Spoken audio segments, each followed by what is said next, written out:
that woman that ICE murdered today was a lesbian. Renee Good was a lesbian. And the reason that this matters is because, number one, her wife was in the car with her when it happened. Number two, shortly after, her wife gave a distraught interview to a reporter in which she mentioned, we have a 6-year-old who's in school right now. Like, I have to go pick our 6-year-old up from school. After this, the child's grandfather gave an interview to the news. This would either have been Renee's father or the father of that child's biological father. It's unclear from the context clues. That child's grandfather gave an interview to the news in which he said, I'm going to have to fly to Minneapolis to pick up my grandchild who has nobody left. There's nobody left for them. That child's other mother is still there. She's still there. That child was in a stable, loving, married, 2-parent home, and the second parent is still there. That child's grandfather is now clearly intent on trying to rip this child away from their remaining mother after they lost their other mother today. This is why it matters that Renee Good was a lesbian. Because if she hadn't been, this situation would not be happening. This is the exact situation that I, by the way, have been talking about for the past 2 years, telling people if Donald Trump is elected, I am going to lose my rights. They say, what rights? What rights are you talking about? What rights have you lost? What rights are in danger of yours? The right not to have your child taken when your spouse is murdered by the government. Do not let this part of the story get swept under the rug. Okay? That's what they want. Don't let it get swept under the rug. This is an additional atrocity happening after, again, the murder of a United States citizen by the United States government. And now they're going to try to take her child. Do not let this part of the story die. Talk about it. This is one of the reasons why we need strong masculine and feminine presence inside of a 2-parent household. Because, first of all, it removes the responsibility or the irresponsibility of the person, because if it was a strong masculine man inside of the household, she would have never been there in the first place. And that's what the real problem is. The major problem, even if we remove the lesbian aspect of it, which we not, because we're going to talk about it, the major problem that comes along with this is that she should have not been there trying to prevent ICE from doing their job.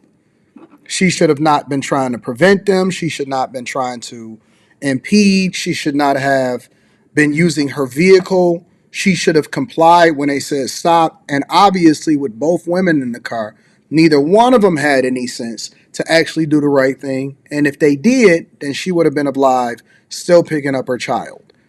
The unfortunate part about it is that there's still no level of accountability and responsibility from the people that continue to enable bad behavior by saying that, oh, it matters because you're going to be killed by the government.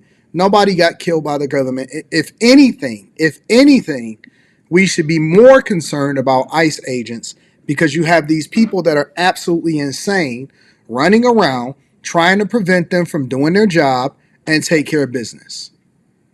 And they want to make this about your sexuality.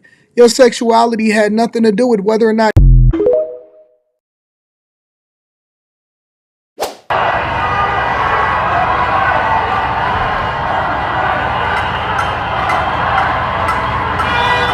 Westlake Street, Minneapolis.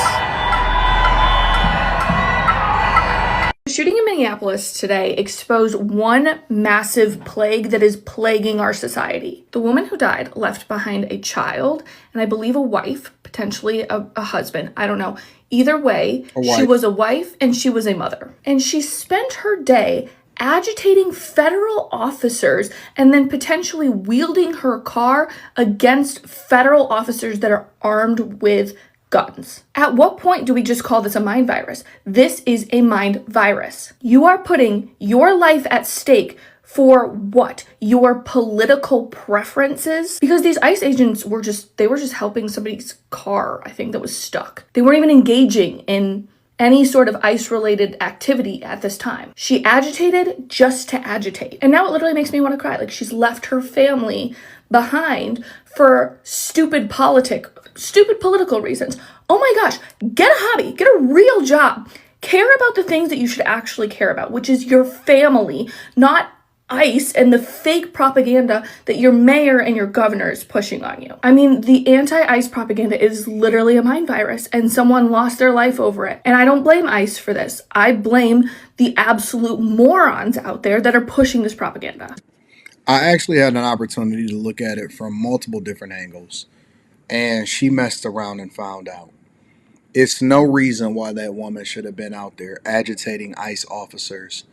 It kind of reminds me of when Nick Shirley was investigating and he was going back and forth, which is a completely separate situation, but follow me here. When Nick Shirley was having a conversation and he was trying to figure out what was going on with the daycare centers over there in Minneapolis, Minnesota, and there was a white woman that was out there yelling, saying, "This is ICE out here. Don't open up." And she didn't have any evidence, any clue of what was going on because obviously Nick Shirley wasn't ICE. But, they were so gung ho and didn't have anything to do whatsoever. And so they spent their time, their energy, and their life force fighting for and defending something that they knew not of. And it was so easy for them to be able to get pushed to propaganda to, whether it be from the MSNBCs, or they like to call themselves MS Now, CNN, legislators, or just liberals and Democrats in general. And so you put yourself in harm's way and tried to prevent ICE officers from doing what they were supposed to do when you messed around and found out. That's really the gist of what was going on over in Minneapolis, Minnesota, as far as this whole situation. And as I gather more information and do more research, I am finding out largely, and I'm trying to confirm for sure, so I'm not 100% sure here, but that she was in a relationship.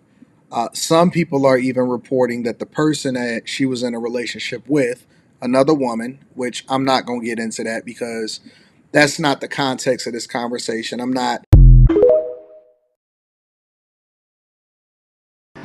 Hello everyone, Chef Grady Judd here. I've been asked by media outlets and several people to comment on the event that occurred in Minneapolis yesterday. Let me make one thing abundantly clear. You have to be accountable for your conduct. And that starts with the mayor. Did you hear his filthy talk? Did you hear his filthy, uninformed talk yesterday to the people not only of the city and the state, but across the nation? Shame on you. That's lack of professionalism.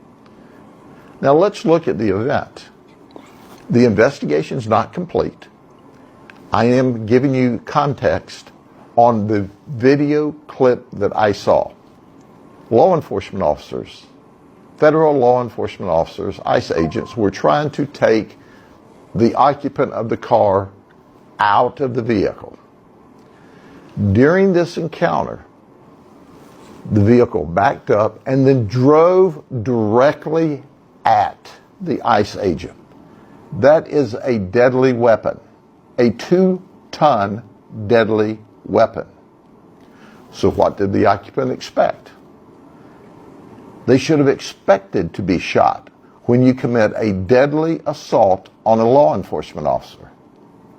So let's do this. Let's send out the message loud and clear. And it should start with the mayor, the police chief, the local sheriff, and the governor of Minnesota. Cooperate with law enforcement officers. Don't resist them. Don't violently resist them.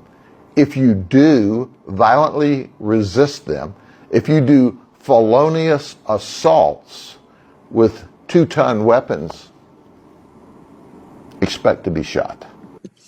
And it's unfortunate that we have to explain this to adults who choose to be outside, that can be back home, chilling, taking care of their kid, doing something productive, going to work, looking for another job, right? Actually being a better citizen for the United States of America. And I don't know if this woman was a paid protester or not, but based off of a lot of the new information and the research that I've been finding, it looks like she was a regular agitator of ICE agents and people that are trying to do their job inside of Minneapolis and in other places. But the point is that at some point you had to make a decision to not get too involved or not try to oppose these federal officers. When she decided that she wanted to use a vehicle and she didn't want to obey, the thing that we always tell people, whether you liberal or Republican or whatever, that you need to obey, and then you can make an adjustment because the number one part of the game is survival. She didn't do that. She drove directly towards the ICE agent. Is it a possibility he could have made the decision and said, you know what, I'm gonna just let her drive towards me, but I don't really feel like it's a threat, and I'm gonna just let her live? Yep, absolutely. Two things can be true at the same time. But she messed. I have refrained, really virtually stopped talking about anything going on politically in the world, everything with ICE, because I'm gonna be honest, this is a moment of transparency. I have really lost all empathy for anybody who isn't black. Literally, I just don't feel anything at all. Nothing. I can look at someone and be like, damn, that's crazy. That's dead ass wrong. And all I got is thoughts and prayers. I just really don't have nothing for nobody, but except for black people. But I figured I need to come say something because no one is saying it, and it's literally sitting in my throat, and it has to come out. I think it was yesterday or the day before. I have been so caught up and all over the world that I've lost track of days. I don't even know what today is. I can't lie to you. But ICE in Minneapolis, in Minnesota, I believe in Minneapolis, which is also where my brother lives, murdered a woman, Renee Good, for literally no reason, minding her business, going about her day. And I just have to say, first of all, rest in peace to that lady. I'm sure it's a devastating loss to her family and their community. To lose anybody is devastating, but to lose them in this way in front of the whole world, absolutely life-altering and debilitating. So we got to pray for them too. But I have to say it.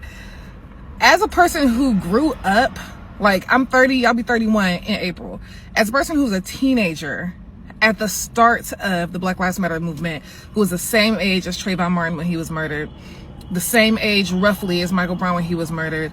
I'm a Cleveland native. My brother went to high school with Timothy Loman, the police officer who murdered 12-year-old Tamir Rice. He was my brother's water boy for all 4 years. And I've said this before, I thought that boy was slow that whole time. To find out that he was fully up to speed and able-bodied, that was news to me. But it is extremely difficult to sit and watch white people just be so gagged that Kristi Noem and Trump would get on TV and say this was self-defense and she was what they say, a domestic terrorist.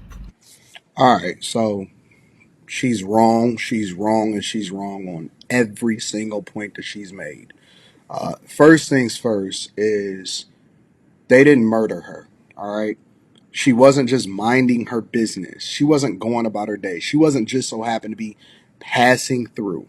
She was actively impeding an investigation, literally agitating people, pulling up and making it difficult while their kids was at school. How you drop your kid off at school and then you go and agitate police officers, ICE officers that are trying to get people out of this country that's not even supposed to be here.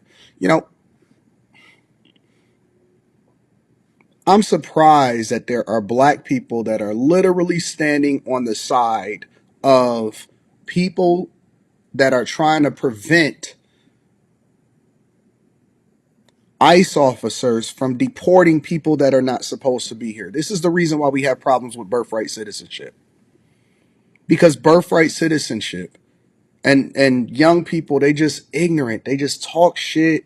They just have an opinion. They haven't lived life yet. I'm not even sure that their brain sometimes is as developed as it is.